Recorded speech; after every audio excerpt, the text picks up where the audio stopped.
واستعينوا بالصبر والصلاة وإنها لكبيرة إلا على الخاشعين الذين يظنون أنهم ملاقو ربهم وأنهم إليه راجعون.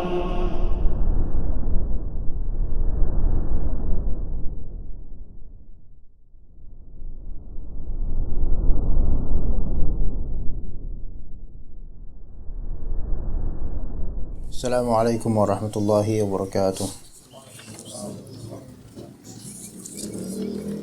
Innal hamdalillah nahmaduhu wa nasta'inuhu wa nastaghfiruh wa na'udzu billahi min shururi anfusina wa sayyiati a'malina may yahdihillahu fala mudilla lahu wa may yudlil fala hadiya lahu.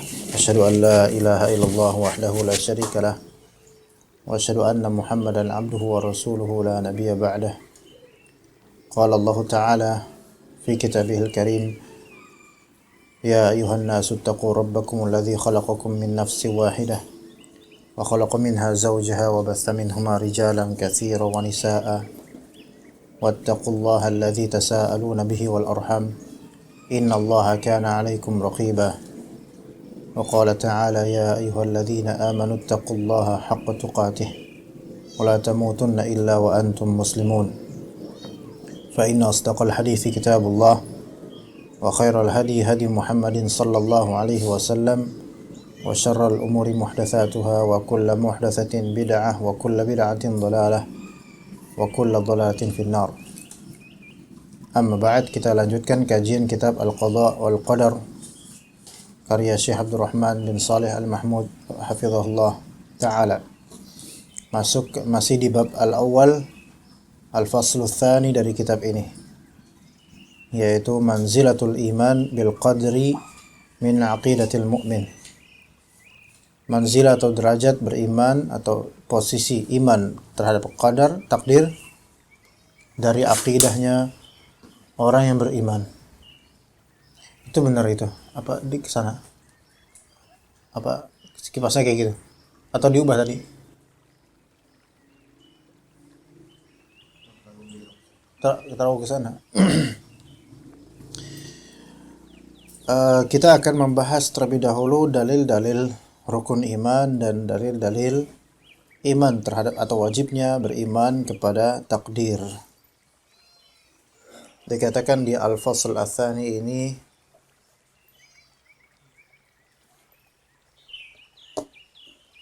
manzilatul iman bil qadri min aqidatul mu'min. Awalan arkanul imani wa adillatuha. Rukun-rukun iman dan dalil-dalil rukun iman. Kita tahu ya rukun iman sittah. Arkanul iman sittah. Itu jangan sampai masuk rumah ditutup tahu. Ditutup Pak. Arkanul imani sittah. Rukun iman ada 6. Al-imanu billah, al-imanu bil malaikah, al-imanu bil kutub, al-imanu bil rusul, al-imanu bil yaumil akhir, al-imanu bil qadri khairihi wa syarrih. Itu 6 rukun iman. Dalilul iman bihadhil arkan, dalilnya ada di Alkitab was sunnah. Dikatakan di kitab, Alkitab was sunnatu mamlu'ani bil adillatil wadihatil muthabbitatil wal mujibati lil imani bihadhil arkan. Al-Quran dan sunnah penuh dengan dalil-dalil yang sangat jelas yang menegaskan dan mewajibkan akan keimanan terhadap rukun-rukun ini. Wa sana'ridu huna litilkal adillati bi suratin ijmaliyah. Akan dihamparkan di sini kemudian dalil-dalil yang global insyaallah. Yang pertama minal Qur'anil Karim, dari Al-Qur'an, dari Al-Qur'an akan adanya rukun iman dan juga wajibnya beriman dengan rukun iman. Hunaka ayatun jama'at baina khamsata min arkanil iman. Baina khamsatin min arkanil iman. Ada ayat-ayat yang menggabungkan antara kelima rukun iman tersebut, 5 rukun iman. Ay ma 'adal imani bil qadar, selain iman kepada qadar. Seperti kata Allah Ta'ala di surat Al-Baqarah 177, "Laisal birra an tuwallu wujuhakum qibala al-masyriqi wal maghrib, walakinnal birra man amana billahi wal yawmil akhir wal malaikati wal kitabi wan nabiyyin."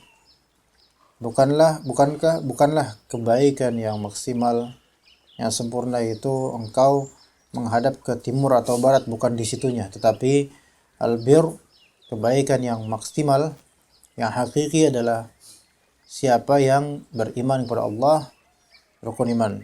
Beriman kepada hari akhir, rukun iman. Beriman kepada malaikat, rukun iman. Beriman kepada kitab, rukun iman. Beriman kepada para nabi, rukun iman. Itu di surat Al-Baqarah 177. Kemudian firman Allah Subhanahu wa taala, "Amana ar-rasulu bima unzila ilaihi min rabbih wal mu'minun." Ya, Rasul beriman Rasul beriman kepada apa yang diturunkan kepadanya dari Rabb-nya. Coba putra bisa disingkirkan tuh kucing mungkin ke ini Jati Bening, coba Jati Bening. Yang agak jauhan dikit lah, siapa tahu dia menemukan hidayah. Dan juga wal mu'minun, dan juga orang-orang beriman mengimani apa yang turun kepada Rasul. Kullun amana billahi wa malaikatihi wa kutubihi wa rusulih. Semuanya beriman kepada Allah, malaikat, kitab-kitabnya, rasul-rasulnya, la nufarriqu min rusulih. Mereka berkata, kami tidak membeda-bedakan antara satu rasul dengan lainnya. Kayaknya bakal balik lagi nanti. Sama aja tutup juga nanti ini. Wa qalu sami'na wa ata'na. Mereka berkata, kami mendengar dan kami taat. Ghufranak Rabbana. Ya Rabb kami, ampunilah kami. Wa ilaikal masir, kepada engkaulah tempat kembali. Wa minha qauluhu ta'ala, di antaranya firman Allah Subhanahu wa ta'ala, ya ayyuhalladzina aminu. Wahai orang yang beriman, berimanlah kalian kepada Allah, billahi wa rasulihi wal kitabil ladzi nazzala ala rasulihi wal kitabil ladzi anzal min qabl. Berimanlah kalian, wahai orang beriman, berimanlah kalian kepada Allah, pada Rasulnya, kepada kitab yang telah Allah Ta'ala turunkan kepada Rasulnya, dan kitab yang telah Allah turunkan sebelumnya. Waalaikumsalam warahmatullahi wabarakatuh. Wa may yakfur billahi wa malaikatihi wa kutubihi wa rusulihi wal yawmil akhir faqad dhalla dhalalan ba'ida. Siapa yang beriman kepada Allah, siapa yang kufur kepada Allah, malaikatnya, kitab-kitabnya, rasul-rasulnya, hari akhir, maka dia telah tersesat dengan kesesatan yang sangat jauh. Dari tiga ayat ini, ikhwan, Al-Baqarah 177, Al-Baqarah 285, An-Nisa 136, kesemuanya menjamak 5 rukun iman. Dan rukun iman yang terakhir, yaitu al-iman bil qadar, tidak disebutkan dalam ayat-ayat penjamaan rukun iman ini. Maka kemudian kata penulis hafizallah, ammal qadru faqad warada al-ikhbaru anhu fi kitabillahi ta'ala. Adapun takdir, maka telah ada pengkhabaran tentangnya di kitab Allah Subhanahu wa taala, wa anna kulla syai'in yajri biqadarillah. Dan bahwasanya segala sesuatu itu mengalir, terjadi sesuai dengan takdir Allah Subhanahu wa taala. Wa dzalika yatadammanu wujubal iman bih. Dan ayat tersebut atau dalil tersebut di kitab Allah mengandung wajibnya beriman kepada takdir. Firman Allah Subhanahu wa taala di surat Al-Furqan ayat 1 dan 2. Tabarakalladzi nazzala al-furqana 'ala 'abdihi liyakuna lil 'alamin nadhira. Alladzi lahu mulku as-samawati wal ard wa lam yattakhidh walada wa lam yakul lahu syarikun fil mulk. Wa khalaqa kulla syai'in faqaddarahu taqdira. Dan Allah Subhanahu wa taala, dia menciptakan segala sesuatu dan mentakdirkannya dengan suatu takdir. Ya, 'ala al-qaul ats-tsani fi tafsir al-ayah. Wal maknanya adalah qaddara kulla syai'in taqdiran minal ajali war rizq. Allah Subhanahu wa taala mentakdirkan segala sesuatu dengan suatu takdir dari segi ajal dan juga rezeki. Ajal dan juga rezeki. Ajal berarti waktu habisnya kapan, rezekinya bagaimana, itu Allah takdirkan semuanya. Fajaratil maqadiru ala ma khalaq, maka terwujudlah takdir-takdir atas apa yang telah Dia ciptakan. Jadi apa yang Allah Ta'ala ciptakan, maka Allah Ta'ala akan mentakdirkan ajalnya dan rezekinya. Wal qaulul awal, dan pendapat yang pertama fil ayah, anna ma'naha khalaqa kulla syai'in fasawwahu wa hayya'ahu duna khalalin aw tafawut. Jadi ada juga tafsiran makna wa khalaqa kulla syai'in faqaddarahu taqdira. Maknanya adalah Allah Ta'ala menciptakan segala sesuatu, fasawwahu hayya'ah, dan menyempurnakannya, membentuknya dengan sedemikian rupa, duna khalalin aw tafawut, tanpa adanya cacat atau celak. Ya. Itu makna dari wa khalaqa kulla syai'in faqaddarahu taqdira. Maka kalau misalnya ada manusia memiliki kecacatan atau binatang memiliki cacat, apakah itu menyimpang dari wa khalaqa kulla syai'in faqaddarahu taqdira? Kita bilang enggak. Khalal dan tafawud di sini maknanya maksudnya adalah kecacatan atau ketidaksempurnaan yang menyimpang dari kehendak Allah. Adapun ketidaksempurnaan bentuk makhluk yang terwujud, itu semua tetap masuk dalam wa khalaqa kulla syai'in faqaddarahu taqdira, termasuk dalam takdir. Berarti kehendak Allah secara kauni. Dan itu mungkin kecacatan dan kekurangan di makhluk tersebut, namun bukan kecacatan dan kekurangan pada perbuatan Allah. Kaif? Paham belum? Sabbih isma rabbikal a'la alladhi khalaqa fasawwa. Ya, maha suci, bertasbihlah kepada Allah Ta'ala yang maha tinggi, yang telah menciptakan dan menyempurnakan apa yang Dia ciptakan. Jadi segala yang Dia ciptakan itu sempurna dari segi keinginan Allah Subhanahu wa Ta'ala mewujudkan ciptaan tersebut. Kalau Allah Ta'ala menginginkan bayi ini tercipta dengan misalnya tidak punya tangan, maka la mahala, tidak ada yang bisa menghalangi. Akan terjadi itu sesuai dengan kehendak Allah. Sekarang yang cacat, yang kurang siapa? Makhluk ini, bayi ini. Adapun perbuatan Allah menghendaki bayi ini tidak memiliki tangan, maka itu bukan perbuatan yang tercela atau cacat, bukan, melainkan Allah Ta'ala hakim, maha bijaksana dengan segala perbuatannya. Ya begitu. Ya, maka ketika dikatakan bahwasanya Allah Ta'ala menciptakan segala sesuatu dengan sempurna, itu maksudnya adalah perbuatan dan kehendak Allah sempurna. Apa yang Allah Ta'ala ciptakan sempurna sesuai dengan kehendaknya. Namun binisbati ila nazaril khalq, yaitu kalau dipandang dari pandangan makhluk mungkin nggak sempurna, karena memang manusia atau makhluk nggak ada yang sempurna. Maka ketika ada orang tabiatnya bawel misalnya, ya cerewet, maka itu ketidaksempurnaan dia. Tapi sikap dan tabi'ah bawelnya itu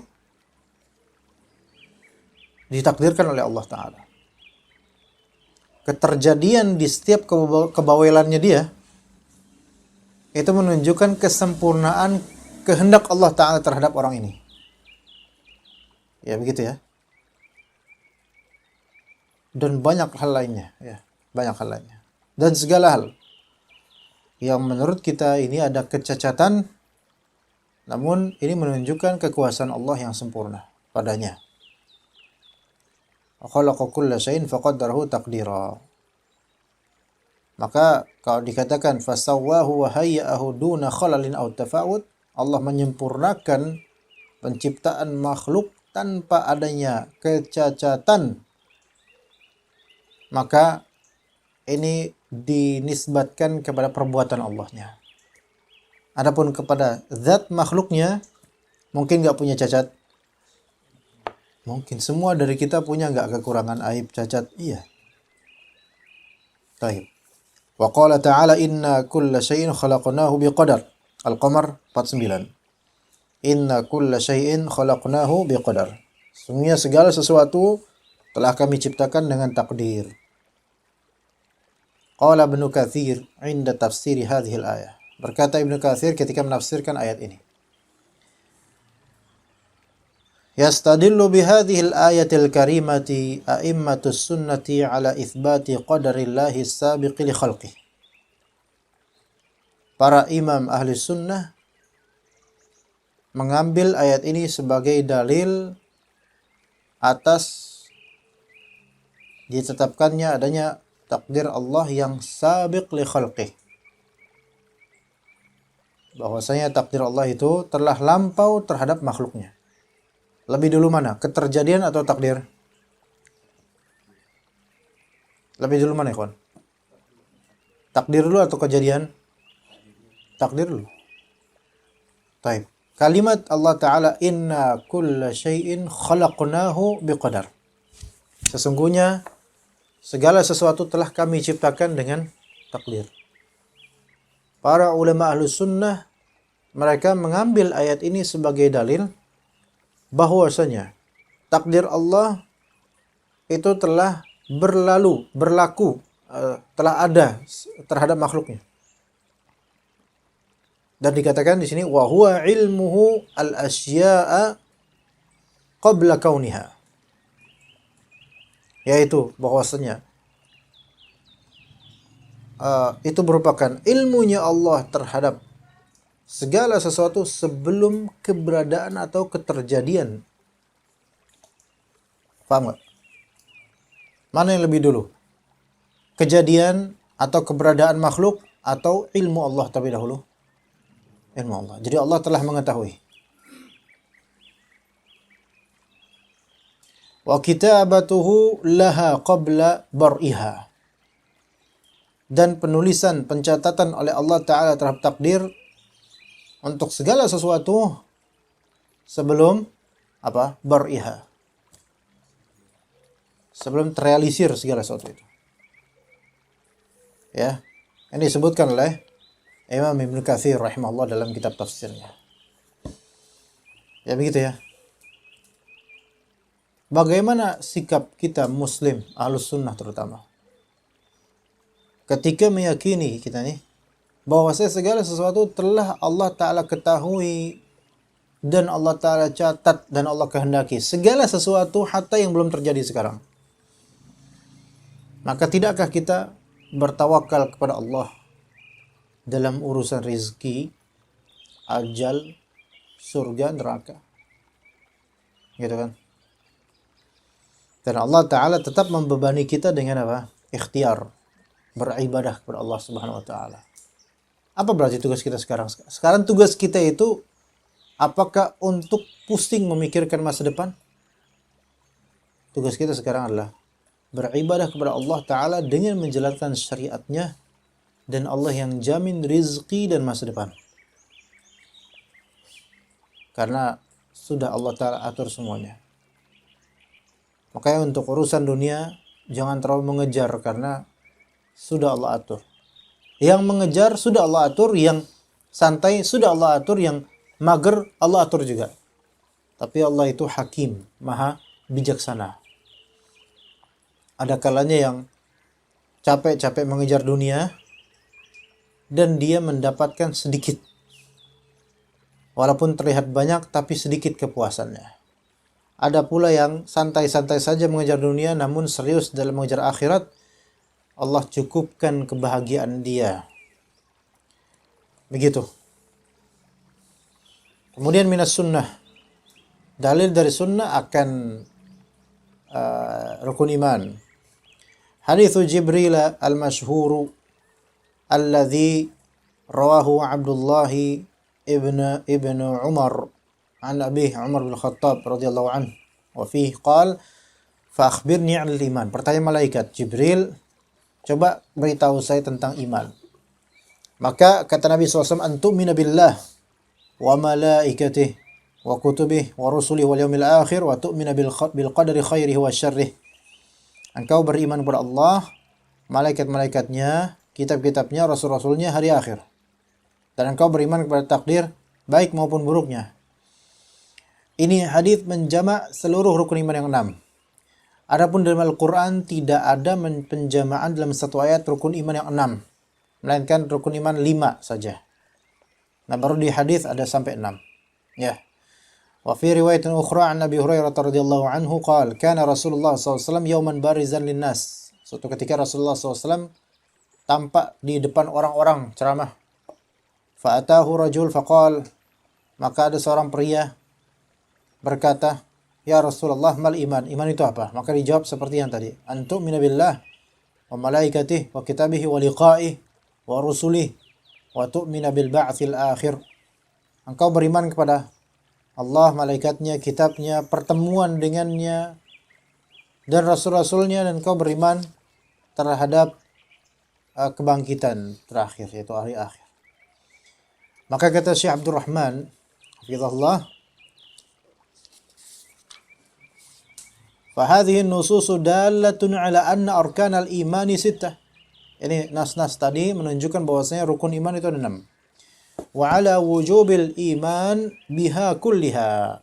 Wajib mengimani seluruhnya, 6-6-nya. Wa min dhimniha al-imanu bil qadari kama sanufassiluhu fil faqrati thaliyah. Dan di antara domain dari iman adalah iman terhadap takdir. Sebagaimana kita akan membahas secara rinci di berikutnya insyaallah. Sekarang kita menuju pembahasan al-adillatu ala wujubil iman bil qada'i wal qadar. Dalil-dalil akan wajibnya beriman kepada takdir, qada dan qadar. Kata beliau, sabaqa an dzakarna adillata wujubil iman bil qadri ma'a arkanil iman al-ukhra. Kita sudah melampaui dalil-dalil wajibnya beriman kepada takdir bersamaan dengan rukun iman lainnya. Wal'an nufridul bahtha an tafsilil adillati 'ala al-imani bimufradih. Kita sekarang menyendirikan pembahasan perincian dalil-dalil terhadap iman. Kita katakan, al-adillatu 'ala wujubil imani bil qada'i wal qadari kathiratun jidda. Dalil wajibnya iman kepada takdir itu banyak sekali. Wa yumkinu an nuqassimaha ila thalathati aqsam. Mungkin kita bisa membaginya menjadi 3 bagian dalil wajib beriman kepada takdir. Yang pertama, al-adillatul 'ammatu minal Qur'an Karim. Dalil umum dari Al-Qur'an Karim. Yang kedua, al-adillatul 'ammatu minas sunnati nabawiyah. Dalil umum dari sunnah Nabi. Yang ketiga, al-adillatut tafsiliyatu liwujubil imani bikulli martabatin min maratibil qadar. Dalil rinci akan wajibnya mengimani setiap derajat dari derajat-derajat takdir. Itu nanti pembahasan di pertemuan berikutnya yang ketiga ini. Kita bahas nomor 1 dan 2 dulu. Yaitu dalil umum dari Al-Quran Sunnah dan dalil umum dari Al-Quran dan juga dalil umum dari As-Sunnah. Kita mulai dari yang pertama, al-adillatul 'ammatu minal Qur'anil Karim 'ala wujubil iman bil qadar. Dalil umum dari Al-Qur'an atas wajibnya keimanan kepada takdir. Qala hafizallah, waradat fi kitabillahi ta'ala ayatun tadullu 'ala anna al-umura tajri bi qadarillahi ta'ala. Dalam Al-Quran ada ayat-ayat yang menunjukkan bahwasanya segala sesuatu itu berlaku dengan takdir Allah Subhanahu wa taala, wa ala anna Allah taala alimal asya'a wa qaddaraha fil azal, dan bahwasanya Allah taala telah mengetahui segala sesuatu dan takdirnya di azali sana. Wa annaha sataqa'u ala wifqi ma qaddaraha Allah Subhanahu wa taala, dan bahwasanya al-umur segala hal itu akan terjadi, terwujud sesuai dengan apa yang Allah takdirkan, plek-plek 100%. Gak mungkin melenceng setitik pun. Di antara ayatnya, dalilnya, pertama, Al-Qamar 49, inna kulla syai'in khalaqnahu biqadar. Ini udah tadi yang kita bahas. Inna kulla syai'in khalaqnahu biqadar. Kemudian di surat Al-Ahzab, ayat 38. Sunnatullahi fil ladzina khalau min qabl. Ini adalah sunnatullah yang telah berlalu sebelumnya. Sunnatullah yang telah berlalu sebelumnya. Wa kana amrullahi qadaram maqdura. Dan urusan Allah, ya, perkaranya Allah itu adalah suatu takdir yang telah ditakdirkan. Ai qada'an maqdiyya wa hakaman mabtuta wa huwa kadhillin dhalil wa laylin alil wa rawdin arid fi qasdi ta'kid. Jadi qadran maqdura artinya betul-betul segala urusan Allah itu sudah ditakdirkan. Ini ayat kedua. Ayat ketiga. Perkataan Allah Subhanahu wa taala tentang Nabi Musa alaihissalam. Di surat Thaha ayat 40. Falabithta sinina fi ahli Madyana thumma ji'ta ala qadari ya Musa. Maka engkau menetap sekian tahun di tengah penduduk Madian. Di suatu daerah namanya Madian. Yang itu kemudian nanti Nabi Musa alaihissalam menikah dengan dari dua gadis. Dan maharnya adalah kontrak kerja. Maharnya adalah jasa sekian tahun. Boleh mahar seperti itu, ya kawan. Ini menunjukkan bahwasanya ijarah itu termasuk jual beli. Ya. Karena ijarah itu kan sewa jasa. Dan itu memiliki qimah. Jadi mahar itu harus sesuatu yang muqawwam atau mutaqayyim. Sesuatu yang memiliki qimah. Kayak Nabi SAW ketika ada seorang sahabat pengen menikah dan dia nggak ada apa kecuali sarung pun cuma punya satu, ya kan, cincin besi pun cuma punya itu, nggak punya apa-apa. Artinya sesuatu yang muqawwam, mutaqayyim gitu, yang punya value, yang bisa dijual gitu loh, mal, ya. Dan ternyata Nabi Musa alaihissalam maharnya apa ketika itu? Bekerja di mertuanya, ya kan? Dan itu juga menunjukkan bahwasanya mahar itu tidak harus terrealisir di pas akad. Tapi harus ditasmiyah, ditentukan maharnya apa. Paham gak ya, kawan?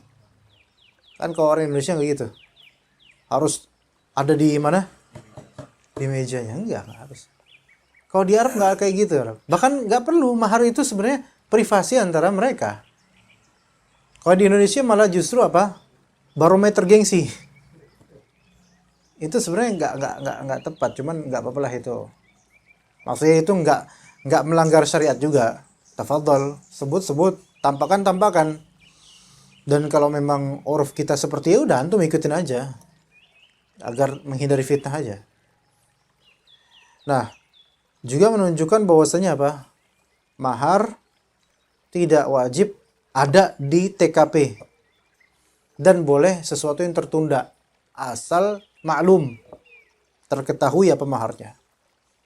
Misalnya antum mau nikah kemudian maharnya, afwan pak, anak nggak punya apapun. Minyak wangi pun ini satu-satunya, ini pun dikasih sama ustadz misalnya. Kemudian apa mahar kamu terus? Ya udah, mahar saya bekerja nyapu lantai rumah mertua selama 2 bulan berturut-turut. Boleh nggak itu? Boleh, karena itu bernilai sebagai babu, sebagai pembantu. Ada value-nya di situ. Bekerja. Nah, Nabi Musa alaihissalam ke negeri Madian untuk mencari keamanan, karena qadar Allah dalam ayat Thaha 40 disebutkan beliau telah membunuh tanpa intention, tanpa kesengajaan, telah membunuh seorang Qibti, seorang Mesir. Ditonjok kan, mati. Ya. Maka jadi buronan. Pergilah ke negeri Madian. Ya, di sana kemudian ya begitulah. Dan ini dalam apa? Ya, sedikit Anda cerita juga apa membahas ayat ini, Masya Allah. Ini semua takdir Allah ini, Masya Allah. Tapi takdir Allah kan, Allah hakim, maha bijaksana kan. Berarti setiap takdir Allah ada hikmahnya yang bisa kita petik pelajarannya gitu loh. Beliau dalam kondisi ketakutan karena dikejar-kejar oleh penguasa Mesir. Dan boleh jadi ketika itu di satu mini boleh jadi penguasa yang paling zalim dan paling kuat ya penguasa Mesir, Fir'aun dan bala tentaranya. Boleh jadi ya, Anda nggak tahu. Tapi di antara paling zalim dan paling kuat. Dan Nabi Musa hanya seorang diri. Bani Israel tidak mampu menyelamatkan atau menyembunyikan Nabi Musa alaihissalam. Maka pergilah kemudian ke daerah Madian.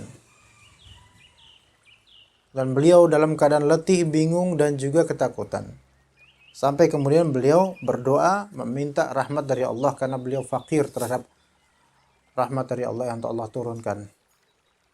Ya, maka kejadian peristiwa ini kemudian terjadi sampai beliau menikah. Ya. Dan ajaibnya ya ikhwan. Berapa tahun? Hah? 2 tahun? Enggak, Pak. 8 tahun ya? Sama nih Hijaz bukan? 8 tahun kan? Iya, Masya Allah. Bisa sampai 8 tahun. 8 tahun benar, ditakkid 8 tahun. Itu bekerja untuk mertuanya sebagai mahar. Coba dibandingkan dengan kita waktu memaharkan, coba berapa coba? Coba.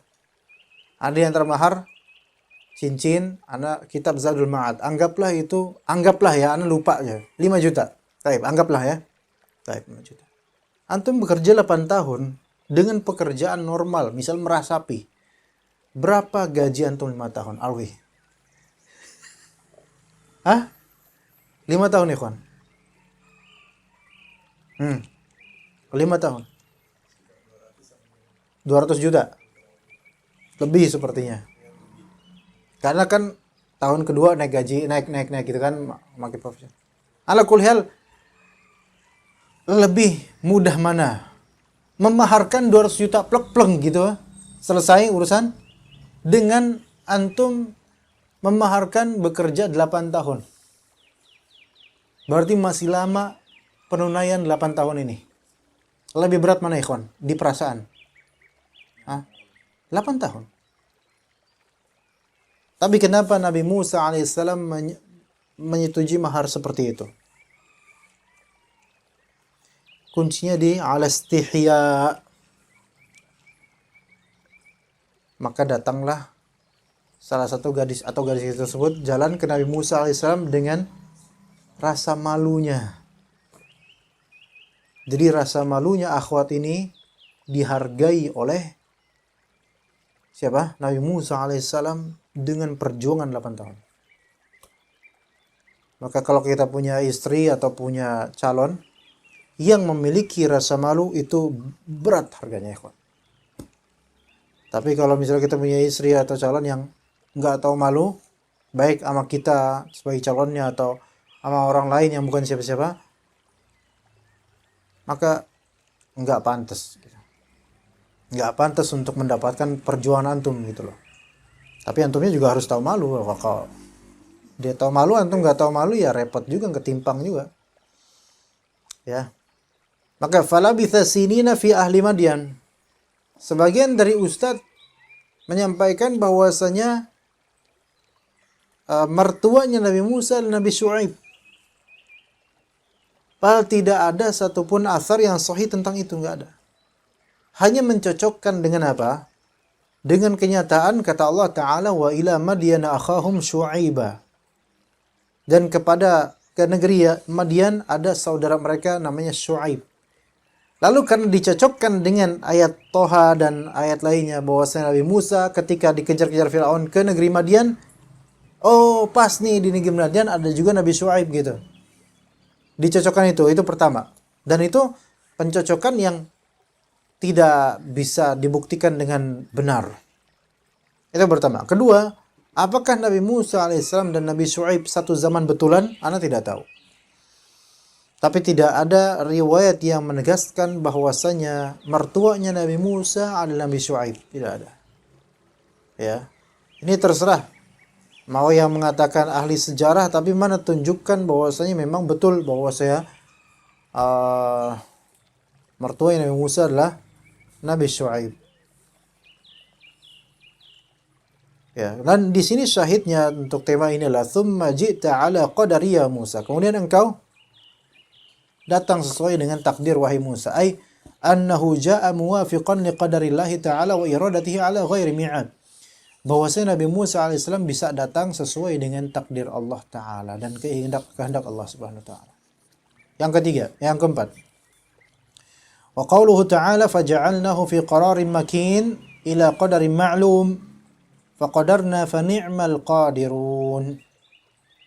Di surat Al-Mursalat 21 sampai 23. Faja'alnahu fi qararin makin ila qadarin ma'lum faqadarna fa ni'mal qadirun. Di ayat ke-23 dalam surat Al-Mursalat ini ada dua qiraat. Qiraat pertama sebagaimana yang kita baca faqadarna fa ni'mal qadirun. Qiraat yang kedua faqaddarna fa ni'mal muqaddirun. Itu qiraat kedua, ada dua qiraat. Maka kata Syekh gini, yakni maknanya adalah ja'alnal ma'a fi maqarrin yatamakkanu fihi wa huwa rahim. Kami telah menjadikan air tersebut di tempat yang dia tuh aman di dalamnya, yaitu rahim. Muajjalan ila qadarin ma'lum, dia ditangguhkan sampai takdir yang telah diketahui oleh Allah Subhanahu wa taala. Qad alimahullahu wa hakama bih. Yang Allah taala telah mengetahuinya, mengilmui tentang takdir terhadap status mani ini, dan Allah punya hukum terhadapnya. Faqadarna ala dzalika fa ni'mal qadirun. Ya. yakni faqadarna dzalika taqdira, atau faqaddarna dzalika taqdiran fa ni'mal muqaddirun lah. Itu intinya dua-duanya sama, yaitu kami telah takdirkan itu, dan kami sebaik-baik pihak yang mentakdirkan, yang menentukan. Sebagaimana di surat Abasa, jadi di sini ada tasdid faqaddarna. Di surat Abasa begitu. Min nutfatin khalaqahu faqaddarah. Faqaddarah tasdid. Fahadhihi al-ayatu tufidu al-ikhbaru an qadarillahi asy-syamili li kulli syai'. Wa akhbarul Qur'ani maqtu'un biha. Ayat-ayat ini memberi faedah pengkabaran tentang takdir Allah yang mencakup segala sesuatu, dan pengkabaran Al-Quran itu jelas, absolut. Kita menuju dalil sunnah terhadap wajibnya mengimani takdir. Ini hari ini satu dirasat aja ya, karena anak nanti jam 7-an mau ngantarin anak ya. Al-adillatul ammah minas sunnatin nabawiyyah ala wujubil imani bil qadar. دلت نصوص السنة على وجوب الإيمان بالقضاء والقدر والأحاديث الواردة في ذلك كثيرة جدا ولكن نعرض لبعضها. Jadi banyak banget hadis yang menunjukkan akan wajibnya beriman kepada takdir. Tapi kita hanya menghamparkan sebagiannya. وسنورد بعضها في الأدلة التفصيلية لكل مرتبة إن شاء الله. Sebagian dalil lainnya akan kita sebutkan di dalil-dalil rinci untuk setiap martabat takdir. Ilmu Allah, masyiah Allah, kitabah Allah, dan seterusnya. Nanti insyaAllah. Yang pertama hadis Jibril, itu sudah masyhur. Yang kedua hadis Jabir bin Abdullah radhiyallahu anhuma. Beliau berkata, Rasulullah SAW bersabda, La yu'minu 'abdun hatta yu'mina bil qadri khairihi wa syarrihi min Allah. Tidak sempurna iman seorang hamba sampai dia mengimani takdir, baik atau buruknya itu dari Allah. Dan masalah ini ikhwan, masalah yang menjangkiti banyak dari kalangan awam yang kurang percaya bahwa sebagian takdir dari Allah. Kurang percaya. Belum sempurna imannya terhadap takdir. Sehingga banyak dari orang-orang awam berputus asa akan rahmat Allah gara-gara kurang imannya terhadap takdir Allah Ta'ala. Wa hatta ya'lama anna ma asabahu lam yakun liyukhti'ah. Dan tidak sempurna keimanan seorang hamba sampai dia mengilmui bahwasanya apa yang mengenainya tidak mungkin nyasar darinya, melesat darinya. Hal yang mengenainya tidak akan melesat darinya. Kalau memang sudah Allah takdirkan mengenainya, maka tidak akan melesat. Ya. Kayaknya ini cocok nih untuk dipraktekkan nih. Kalau misal kena, ya kena nih lemparan dari nih.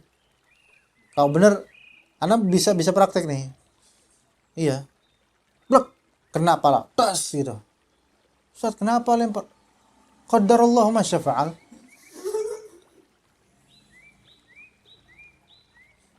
Kalau Allah Ta'ala mentakdirkan gak bakal kena antum. Tapi ma asabaka lam yakun liyukhti'ak. Yang mengenaimu itu tidak akan melesat. Benar gak Nabi bilang qadarallah ya? Ya benar juga kan? Iya. Ya Pak ya? Iya, ya Pak Niman ya? Iya Pak. Ah. Baik dengan ini atau dengan HP sama-sama. Kalau misal kena gitu. Ya. Nah, wa anna ma akhta'ahu lam yakun liyusibah. Dan apa yang melesat darinya enggak mungkin mengenainya. Berarti urusan dapat atau tidak, kena atau tidak, terwujud atau tidak, itu biadillah, di tangan Allah Ta'ala. Ya gitu ya. Apapun itu. Gol atau enggak, ya. Coba seluruh penonton sepak bola tuh, mereka iman terhadap takdirnya itu tinggi. Kalau misalnya seluruh pemainnya atau seluruh penontonnya. Ya, penalti ketepis kiper. Oh. Ya, kipernya menghibur. Khalas, qadarallahu ma syafa'al. Ya kan? Kalau yang kena enggak mungkin melesat. Khalas, qadarallahu ma syafa'al. Pemainnya enggak bakal sedih banget, enggak bakal kemudian gagal Liga Champion nangis-nangis, enggak. Dihibur sama temennya, akhi taqillah. Antum kan belajar Arba'in Nawawi, kan ada hadis keempatnya kayak gitu. Ya kan? Ajib kok kayak gitu, Masya Allah. Penonton-penontonnya itu nggak bakal nyalahin pemain. Goblok, balul, gimana sih? Mata ditaruh mana gitu? Enggak. Masya Allah. Melesat, nggak gol. Qadarallahu ma syafa'al. Kata semua penonton gitu. Ini satu stadion, 60.000 salafiyun semua. Mungkin di akhirat mereka saling memberikan syafaat itu. Ya, tapi emang begitu. Hah? Nggak ada tawuran, nggak ada ta'assub, nggak ada. Menang qadarullah, kalah qadarullah. Hah? Nggak ada ta'assub. Dan nggak bakal ada yang kayak gitu. Makanya ikhwan, ahlus sunnah itu nggak ngurusin hal-hal kayak gitu. Nggak ngurusin hal-hal seperti itu. Ya, hal-hal rendah, nggak ngurusin. Tapi urusan-urusan kehidupan, rezeki. Ya. Namun untuk masalah ma'asi nggak boleh beralasan dengan takdir. Tapi urusan ma'ayib boleh beralasan dengan takdir. Paham bedanya? Ma'asi dengan ma'ayib itu beda. Ma'asi maksiat berarti pelanggaran yang disengaja atau nggak disengaja, nggak boleh dengan takdir. Nggak boleh beralasan dengan takdir. Karena itu akan menghancurkan syariat gitu. Tapi ma'ayib, aib boleh kita landaskan apa dasarkan kepada alasankan kepada takdir. Selama aib tersebut bukan maksiat. Karena maksiat termasuk aib. Misal Aib yang bukan maksiat apa ikhwan? Fisik. Misalnya gigi tonggos 2 ke depan misalnya. Qadarullah, antum nggak bisa. Mau gimana coba? Emang diciptakan begitu. Ya, dan seterusnya. Kecuali aib-aib yang memang dia sebenarnya bisa menghindarinya namun dia muqassir. Sehingga dikhawatirkan menjadi maksiat. Aib rumah tangga. Nggak boleh gitu. Aib rumah tangga kemudian. Qadarullah. Kecuali kalau aib tersebut bukan ikhtiar dia. Ya, misalnya mendapatkan istri yang speakingnya atau speakingnya itu 50 km per hour misalnya. Cepat ngomongnya. Nah itu sangat mengganggu bawelnya. Qadarullah. Bisa nggak kita bilang qadarullah? Bisa, nggak masalah. Karena bukan ikhtiar, bukan pilihan dia. Ya jadi untuk ma'ayib boleh dengan beralasan dengan takdir selama bukan maksiat. Dan juga untuk masaib. Masaib. Boleh nggak kita beralasan dengan takdir? Boleh selama masaib tersebut bukan maksiat. Karena maksiat termasuk musibah. Tapi masaib kauniyah seperti banjir, qadarullah. Boleh kita ngomong gitu. Ya. Tapi ada satu konteks maksiat boleh kita alasankan dengan qadarullah masyafa'alah. Udah qadarullah. Kapan? Ketika antum menghikayatkan maksiat lampau dan antum telah berlepas diri darinya dan taubat darinya, maka antum boleh. Ya, boleh kayak gitu. Ya. Misal antum ceritakan, Ustaz, ana dulu qadarullah di zaman ana masih jahiliyah dulu, di zaman Abu Thalib, Abu Jahal masih ada di zaman jahiliyah ya. Itu qadarullah ana dulu misalnya playboy. Gimana? Terus habis itu antum konsultasi karena efek zaman dulu misalnya. Ini boleh nggak kita bilang qadarullah seperti ini? Boleh, untuk maksiat lampau yang kita telah lepas darinya. Gimana? Paham nggak? Ustaz, qadarullah dulu ana kerja di bank ribawi. Dan sekarang gajian ini masih mengendap di bank misalnya. Qadarullah ana dulu kerja di bank ribawi. Tapi sekarang udah lepas dari itu semua. Boleh nggak ngomong kayak gitu? Boleh. Itu maksiat lampau yang telah ditaubati. Dan menceritakannya bukan dalam rangka berbangga. Kalau menceritakan berbangga, antum qadarullah antum palsu. Qadarullah dulu ana pemain band. Tahu nggak? Qadarullah dulu ana pemain band. Terus anak tuh, wah dielulukan di mana-mana, didewakan sama ini. Anak dulu qadarullah, tapi sebenarnya dia apa? Bangga dengan maksiat. Ini nggak boleh, ini palsu. Ya begitu, kawan. Maka kata Syekh Abdurrahman, fanafal imana hatta yu'minal abdu bil qadar.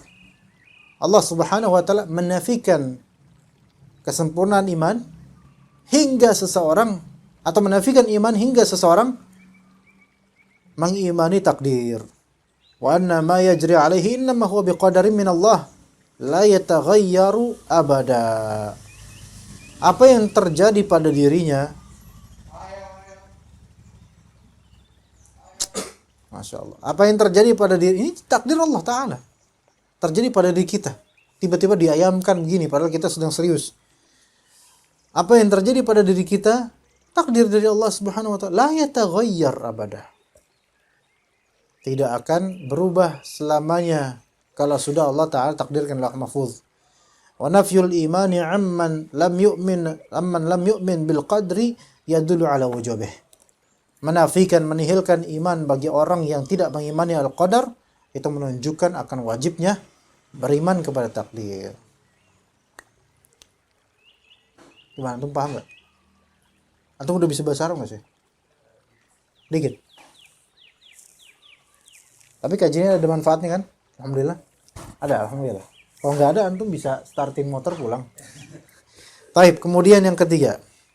Hadits Ali radhiyallahu anhu qala Rasulullah SAW, la yu'minu 'abdun hatta yu'mina bi arba'. Tidak beriman seorang hamba sampai dia mengimani 4 hal ini. Yashhadu an la ilaha illallah wa anni Muhammadur Rasulullah, ba'athani bil haqq, wa yu'mina bil maut wa bil ba'thi ba'dal maut, wa yu'mina bil qadar. 4 hal, bersyahadat la ilaha illallah dan Muhammad Rasulullah yang Allah Ta'ala telah mengutusku, yaitu Rasulullah, dengan kebenaran. Itu pertama. Yang kedua, iman bil maut. Yang ketiga, iman terhadap al-ba'ats, hari kebangkitan setelah kematian.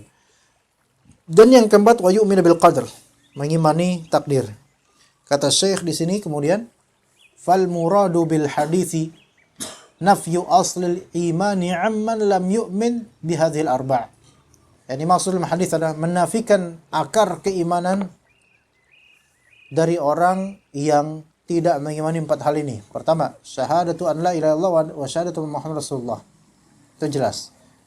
Wa yu'minu bil maut, beriman kepada maut, ai fana'id dunya. Apa artinya mengimani kematian? Beriman kepada kematian artinya adalah mengimani dan percaya betul-betul bahwa dunia ini fana. Kita semua akan mati. Awil murad, atau maksudnya adalah i'tiqadun annal mauta yahsulu bi amrillah la bi fasadil mizaji kama yaqulu at-tabai'iyun.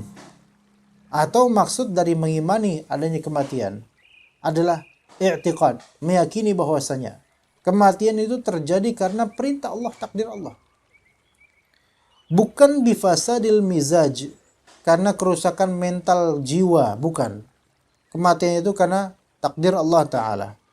Kalau fasadul mizaj, kerusakan mental, kerusakan diri kemudian tercabut rohnya, mati, ini kama yaqulu at-tabai'iyun, inilah perkataan sebagian dari saintis.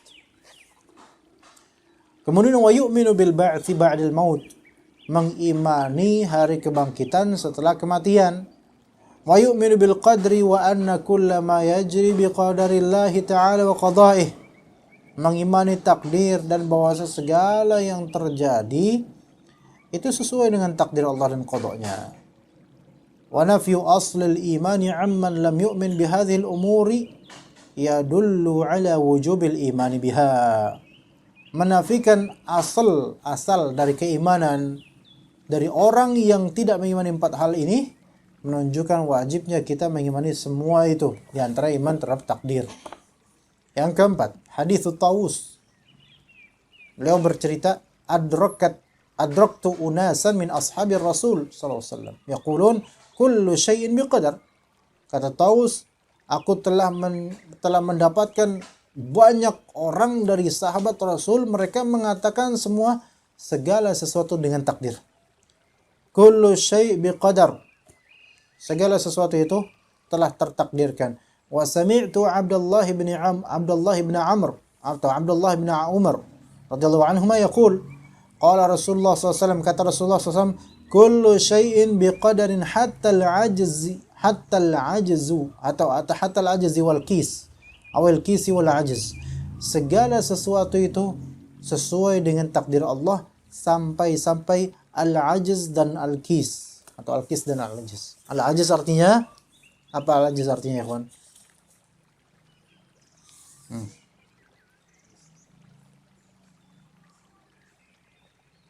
Apa arti al-ajiz? Ketidakmampuan. Ketidakmampuan, mager, ketidakbisaan, nggak bisa ngapa-ngapain, ajiz. Itu takdir. Jadi orang diem mager nggak ngapain, ya takdir juga, ya takdir. Tapi nggak boleh dia kemudian, aduh mager nih, qadarullah. Antum kenapa nggak hadir kajian padahal antum sehat? Qadarullah mager, nggak. Iya, qadarullah betul, secara khobar betul qadarullah. Tapi kalau antum nisbatkan kemalasan antum atau bahkan kemaksiatan dengan qadarullah, nah ini takutnya hal-hal negatif terlegalisir seolah-olah itu benar. Ya, ajiz. Al-kis dalam riwayat An-Nasyat. Nasyat atau kis yaitu apa? Al-kis. Atau al-kais, al-kais. Apa artinya? Nasyat, diligent. Ya kuat, mampu, rajin, perkasa, bisa lah gitu. Kalau antum melihat ada orang kontras nih, ada fulan, dia orang yang masya Allah perkasa, aktif, energik. Tapi antum ngeliat fulan, yang satunya lagi, antum pengen tidur. Ngeliat matanya aja udah kena ain untuk tidur. Saking Abu Naum. Ya. Jadi kalau misalnya wazan sorfinya itu pakai fi'lan, naum jadi niman.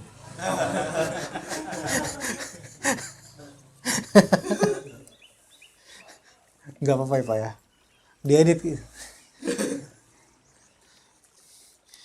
Nah, jadi kita ketika nggak bisa ya kawan, mau melakukan sesuatu tapi males, itu sesuai takdir Allah. Dan itu bisa terjadi pada anak ataupun antum. Untuk hal yang sebenarnya ringan, tinggal lakuin aja, kita nggak bisa. Tapi untuk hal berat yang kita inginkan, bisa. Kita lihat, muqallibul qulub, Allah yang bolak-balikan hati itu. Ya. Ada orang miskin, kakaknya, adiknya, keluarganya nggak ada yang peduli. Ajiz ya, ajiz. Ajiz ini termasuk itu, nggak bisa ngasih, nggak mau ngasih, ajiz. Allah takdirkan. Namun kemudian ada orang yang bukan keluarga, teman pun bukan, kenalan lama bukan, siapa-siapa bukan, namun hanya kenal dan kemudian iba aja, kemudian tiba-tiba memberi duit sekian puluh juta misalnya. Nasyad, kais. Semua itu dengan takdir Allah Ta'ala. Gitu, Masya Allah.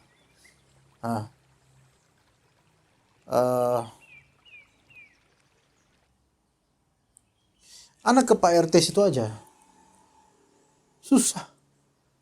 Pak RT, anak bisa ngesot loh dari sini. Walaupun nggak mau ya. Paling 40-30 meter lah anggaplah. Iya. Tapi anak kalau misalnya ke mana kajian kita yang jauh mana ya? Cengkareng bisa. Berapa ribu kali lipat dibandingkan situ. Ya. Jadi kemauan kita pun itu di bawah kemauan Allah Subhanahu wa taala. Maka ketika kita dapatkan, kenapa saya kok mager untuk urusan ini, padahal ini baik buat saya. Maka yang antum harus dekati sekarang siapa? Allah Subhanahu wa taala. Begitu putra ya. Misalnya antum kan tinggalkan berapa meter doang di sini, nggak sampai sekilo kan? Nggak sampai sekilo. Antum jalan lompat kodok pun bisa ke sini kan? Bisa. Nggak, ini bukan dalam tasdir beliau baru tahu kalau di sini kan baru tahu ya. Habib dari Tangerang misal kemari, berapa kilometer itu ya kawan? Masya Allah. Tapi yang di Keranggan udah di WhatsAppin, ayo datang yuk. Beruzur terus, uzur bil jahal, uzur bil junun, uzur bil banyak lah. Kenapa bisa mager gitu? Padahal kesempatan besar. Allah yang membuat kalbu mereka seperti itu. Beda-beda kalbu orang. Iya. Maka ketika kita dapatkan diri kita mager, atau orang kok kayak gimana sama kita gitu, yaitu ajiz, tidak bisa memberikan kebaikan kepada kita, maka yang paling pertama kita dekati adalah Allah Subhanahu wa taala supaya mengubah kalbunya. Yang kelima, an Abi Hurairah radhiyallahu anhu qala, jaa musyriku Quraisyin yukhasimuna Rasulullah sallallahu alaihi wasallam fil qadar. Datang orang-orang musyrik Quraisy, mereka mendebat Nabi sallallahu alaihi wasallam dalam urusan takdir. Maka turunnya surat Al-Qamar 48-49. Yauma yushabuna fin nari ala wujuhim dzuqu massa saqar inna kulla syai'in khalaqnahu biqadar. Sesungguhnya segala sesuatu telah kami ciptakannya dengan takdir. Wa hadhanil hadithani yadullani ala at-tasrihi bi itsbatil qadri wa annahu 'amun fi kulli syai'. Dua hadis tadi yang terakhir menunjukkan secara belatan, secara terang-terangan akan adanya takdir dan bahwa takdir itu umum untuk segala sesuatu. Hatta innal ajiza qad quddira ajzuhu wal kaisu qad quddira kaisuhu. Sampai orang yang disable, orang yang idle, orang yang nggak bisa ngapa-ngapain, ketidakmampuannya itu telah ditakdirkan. Dan orang yang betul-betul mujtahid, betul-betul nasyid, itu pun kerajinannya itu telah ditakdirkan. Maka tidak boleh seseorang ujub dengan keaktifannya di bidangnya, ujub dengan keaktifannya, karena dia bisa diberikan taufik dan kemudahan hanya oleh Allah Subhanahu wa taala. Fa kullu dzalika muqaddarun fil azali ma'lumun lillahi muradun lah. Semua itu telah ditakdirkan dalam azal dan maklum di sisi Allah. Allah tahu dan Allah inginkan itu terjadi. Wa hadza yadullu ala wujubil iman bil qadar. Ini menunjukkan wajibnya beriman kepada takdir. Kemudian yang keenam, wa qad warada 'anil nabiy sallallahu alaihi wasallam at-tahdhiru min at-takdzib bil qadar. Ada hadisnya dari Nabi SAW peringatan keras daripada mendustakan takdir. Wa dzalika fil hadits alladzi rawahu Abu Darda radhiyallahu anhu an Nabi SAW qala, kata Nabi SAW, la yadkhulul jannata aqun, tidak masuk surga manusia yang durhaka sama orang tuanya, nggak masuk surga.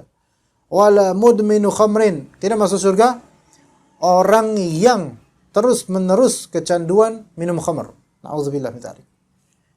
Wala mukadzibun biqadar, tidak masuk surga orang yang mendustakan takdir. Maka kata Syekh, wala syakka anna hadhihi al-umura al-manfiyya dukhulul jannati bisababiha mutafawitah.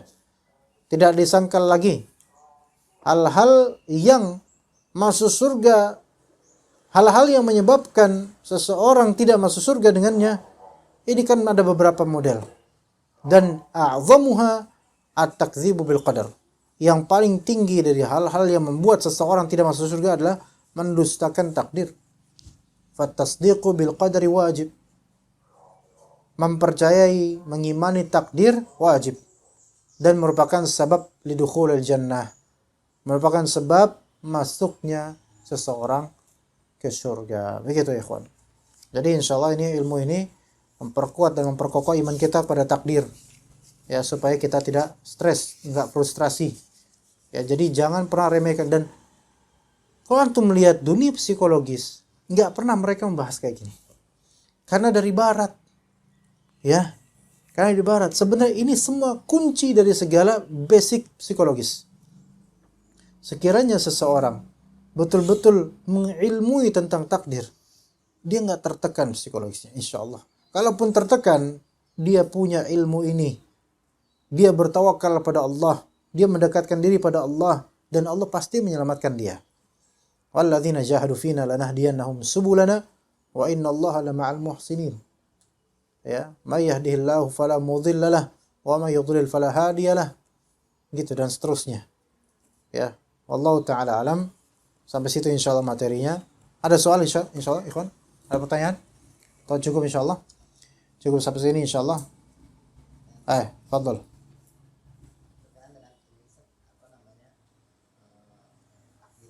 Kalau ada orang babnya nasihat, tapi ternyata dia menjauhkan dari seseorang itu dari syariat. Nasihat. Ya, babnya nasihat kayak nasihatin gitu, tapi ternyata nasihatnya itu menjauhkan seseorang yang lain dari syariat. Itu Kayak gimana ya itu ya? Kayak gimana? Antum contohin biar anak nggak banyak mikir. Capek juga soalnya. Contohnya ada seorang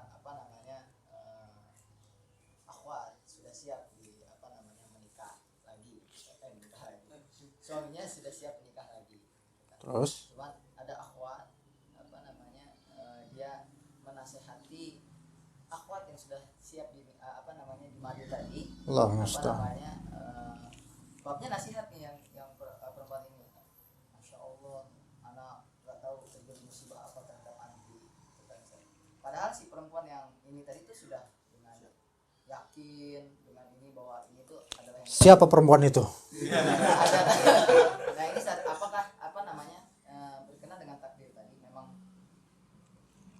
perempuan itu memang ditakdirkan seperti itu? Pastinya ditakdirkan. Jadi kalau ada perempuan yang justru mendapatkan ukhtnya, saudarinya mau menikah terhadap seorang mutazawwij yang udah pernah menikah gitu kan ya, Iya betul. terus dia merasa iba dengannya, ini ketololan menurut ana, kebodohan. Dia tahu dari mana bahwasanya saudarinya ini akan bernasib sial, ya kan?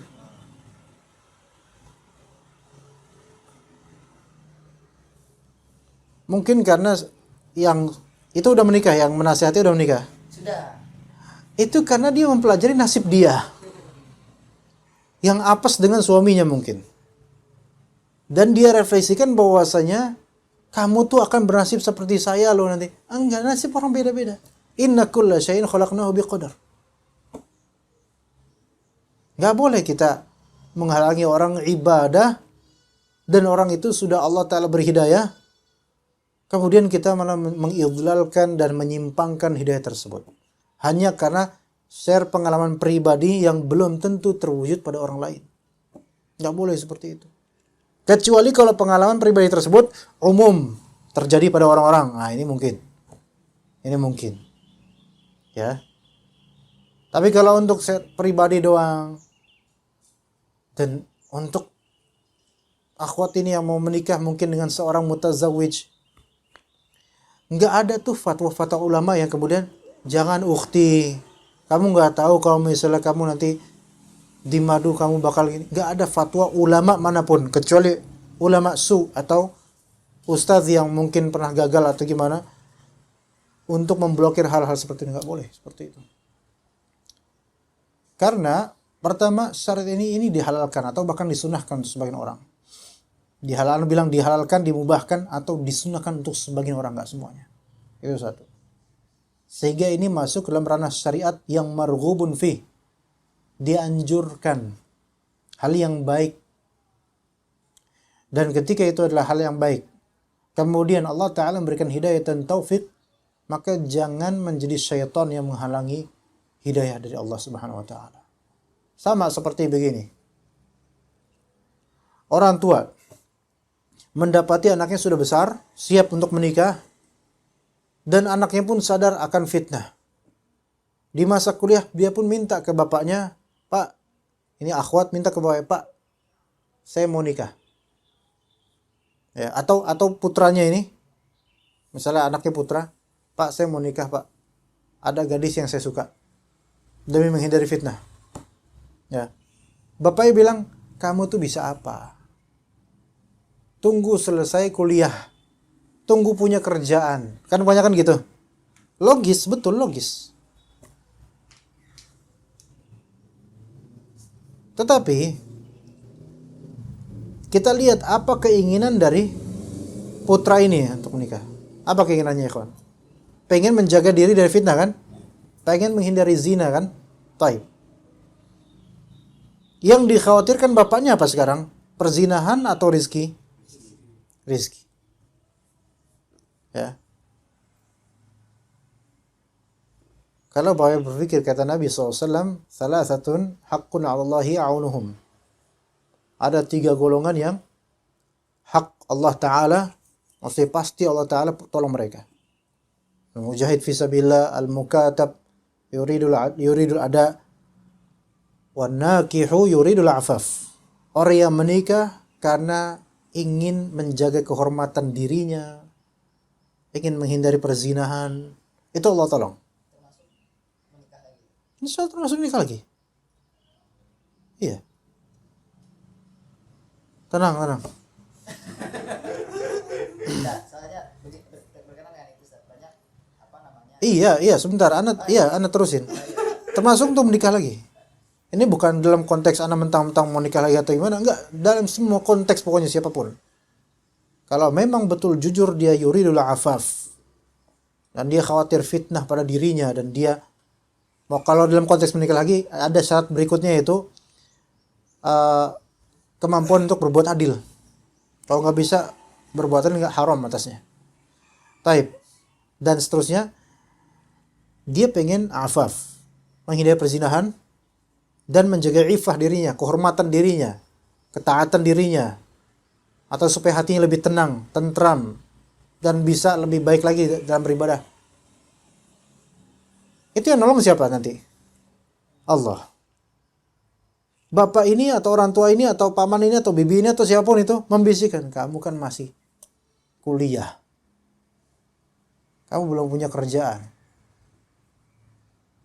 Sementara putra ini yang mau menjaga dirinya dengan menikah, itu kan akan Allah tolong nih. Mau Allah tolong, diblokir sama bapaknya. Pertolongan Allah itu. Paham gak? Allah mau tolong dia nih. Allah mau tolong dia untuk menikah nih. Dihalangi sama bapaknya. Dan kekhawatiran bapaknya adalah apa yang akan Allah tolong itu loh. Apa yang Allah tolong? Rezeki kan? Bapaknya malah khawatir rezeki, padahal janji Allah itu pasti dari Rasulullah SAW. Ya, ini yang kadang ana di khutbah pun ana katakan begitu. Ya. Karena mindset kita itu masih kebapauan. Mindset banyak di masyarakat kita adalah pekerjaan itu namanya ngasilin duit itu harus berijazah. Ya, dan ana kenapa? Di antara penyebab ana ijazah Lipia lulus 2013 ana lulus akhir. Ini 2000 berapa nih? Antum cari di rumah ini, di rumah mana-mana pun, enggak ada ana ijazah Lipia. Ana enggak ngambil ijazah. Ana pengen membuktikan kepada orang-orang suatu saat. Walaupun, dan ana udah pernah sebutkan cita-cita ana kan. Ana pengen insya Allah punya harta berlimpah berkah, bisa menafkahi banyak istri dan juga anak, dan juga masa tua untuk ilmu dan amal soleh. Pernah kan waktu itu kajian mental juara, pernah ya? Tanpa ijazah. Sehingga nanti ketika ana ngomong kepada sebagian bapak-bapak, Pak, insya Allah ana sekarang orang kaya, nggak punya ijazah. Tapi Ustadz, antum kan pedagang. Ana di bidang edukasi, Pak. Sekarang ana Ustadz, ngaji kitab. Untuk meyakinkan sebagian bapak-bapak bahwasanya ijazah itu bukan Tuhan yang disembah. Betul bermanfaat, betul bisa meningkatkan minat dan interest pekerjaan, betul. Tapi ana pengen membuktikan pada orang insya Allah pada waktunya nanti. Jadi rezeki itu dan ketentraman kalbu itu dari Allah Subhanahu wa taala. Kullu syai'in khalaqnahu biqadar. Jangan kita kemudian barometerkan apa yang terjadi pada diri kita dari kegagalan di pernikahan atau di hubungan terhadap pasangan ke pihak lain. Yang boleh jadi pihak lain itu lebih lembut, lebih baik, lebih syar'i daripada kita. Nah begitu. Tapi untuk pihak yang misalnya akhwat ini kemudian mendapatkan rintangan seperti itu, rintangan itu ujian fitnah. Terus dia harus gimana? Mulai kena syubhat nih. Kembalikan kepada Allah. Kembalikan kepada Allah. Sebenarnya kalau memang sudah faman yahdillah yashrah sadrahu lil Islam, siapa yang Allah beri hidayah, maka Allah akan lapangkan dadanya ke Islam. Kalau Allah berbeda. Tapi memang kadang ada syubhat. Ini ujian, dia tuh teguh apa enggak? Kalau ternyata memang tetap teguh, alhamdulillah. Kalau misalnya gampang, kembali kepada Allah, minta pada Allah hidayah. Ya Allah, kembalikan saya pada hidayah dan ketenangan. Akan Allah berikan ketenangan. Apalagi urusan nikah, dan itu dimaksudkan dengannya apa? Afaf. Dan pikirkan kalau misalnya udah tadinya enak, tenang, ada bisikan kemudian, apakah kemudian kita menghilangkan kaidah al-yaqin la yazulu bisyak. Sesuatu yang yakin, yang tadi udah enak tuh, gara-gara ada syak yang tari, yaitu keraguan yang sedikit tiba-tiba hadir, langsung hancur buyar keyakinan, berarti masih lemah. Harus dikuatkan lagi supaya yakin mantap insyaallah. Gitu.